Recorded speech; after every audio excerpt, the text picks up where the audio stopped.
తెలంగాణలో పీకే ప్రచారం చేసేది, మున్సిపాలిటీ ఎలక్షన్లో ప్రచారం చేసేది ఏది, బీజేపీతో కలిసి ప్రచారం చేసేది అనేది రద్దయిందనమాట. ఎందుకు రద్దయింది?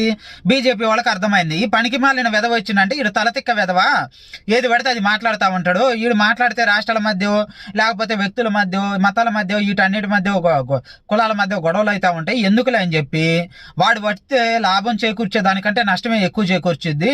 ఎందుకంటే లాస్ట్ టైం చూసినాం కదా, ఎలక్షన్లో పోటీలు చేస్తే డిపాజిట్లు కూడా దక్కలేదన్నమాట, ఏది ఎమ్మెల్యే ఎలక్షన్లకి. కాబట్టి ఈయన తీసుకొచ్చి అనవసరంగా నెత్తి మీద శనిలాగా పెట్టుకునే కాడికంటే వద్దురా నాయన, నువ్వు ఇక్కడికి రావద్దు, ప్రచారం చేయొద్దని చెప్పారు. ఆ చెప్పిన దానికి మనోళ్ళు ఏం చేశారని వీళ్ళకి మళ్ళీ ఫ్యాన్స్ హట్ అవుతారు కదా, మళ్ళీ ఈయన వద్దన్నారని. అందువలన అనారోగ్య సమస్యలు, తోటకూర అని చెప్పి చెప్తున్నా అనమాట కారణాలు.